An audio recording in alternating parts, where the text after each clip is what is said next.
दोस्तों ऐसा क्यों होता है कि कोई भी रैंडमली आके सोशल मीडिया पे एक कॉकरोच जनता पार्टी नाम से पार्टी स्टार्ट करता है और उसको इंडिया में, मैं सिर्फ इंडिया की बात करूंगा, 2 से 2.5 मिलियन लोग फॉलो करते हैं। क्यों? क्योंकि यार जेनुअनली इस देश में एक फीलिंग है कि हमें अब एक ट्रेडिशनल पॉलिटिक्स, जो सड़ी हुई पॉलिटिक्स है, भारतीय जनता पार्टी हो, कांग्रेस हो, आम आदमी पार्टी, जो भी हम नेशनल पार्टीज की बात करेंगे, तो ये पॉलिटिक्स से ऊब चुके हैं लोग। लोग अब सोचते हैं कि आगे का हमें देखना है, अब हमें चाहिए एक अल्टरनेटिव ऑप्शन। लेकिन हम यही पे गलती करते हैं। हमने 2014 में क्या किया? दिल्ली में आम आदमी पार्टी की सरकार बनी, बिल्कुल ऐसे ही उनकी शुरुआत हुई थी। हम ये कर देंगे जी, हम वो कर देंगे जी, भ्रष्टाचार खत्म कर देंगे जी, नेताओं को जेल में डाल देंगे जी। फिर क्या हुआ? 10 साल बाद शराब घोटाला, एजुकेशन के उसमें भी उन्होंने घोटाला किया। उनके आधे से ज़्यादा लोगों पे केस चल रहा है, या तो वो जेल में है। तो उस वक्त भी हमने वो गलती की थी, और आज भी शायद ज़्यादातर लोग जो कांग्रेस पार्टी को सपोर्ट कर रहे हैं, वो वही गलती कर रहे हैं। या हम देखें कि भारतीय जनता पार्टी ने क्या किया। जब 2014 में सरकार में आए थे तो कांग्रेस मुक्त भारत नहीं चाहिए। अब आधे से ज़्यादा लोग जो कांग्रेस से निकल चुके हैं वो बीजेपी में है। बीजेपी के खुद के लोग नरेंद्र मोदी के गान गाते रहते, उसके आगे वो बढ़ते नहीं है। तो इसलिए देश को बदलाव चाहिए।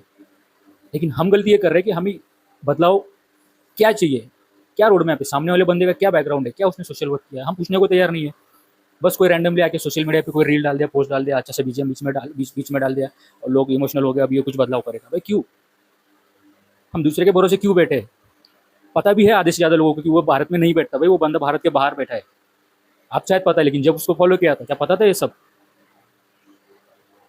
तो ये बदलाव चाहिए, तो बदलाव के लिए यार कोई ब्लूप्रिंट है तुम्हारे पास, कोई रोड मैप है, कैसे करोगे? ये सवाल पूछना सीखो।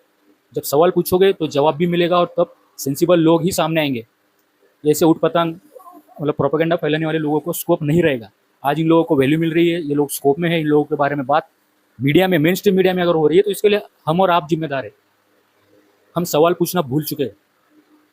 हमें चाहिए बस जोशीला एक स्टेटस सोशल मीडिया पे, और हम उसको फॉलो करते हैं कि ये बदलाव लाएगा। ऐसे नहीं होता है।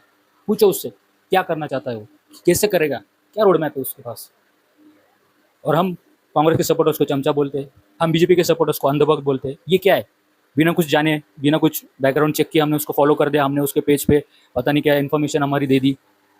कुछ पता नहीं था लोगों को, ये सब ब्लाइंडली दे दिया। इसे कहते हैं अंधभक्ति। ठीक है? तो भाई सोचो, समझो, और सोच समझ के, क्योंकि इस देश को जरूरत है बदलाव की। The country is desperately needs a political change, a political shift. But ऐसे नहीं होगा, ऐसे बिल्कुल नहीं होगा।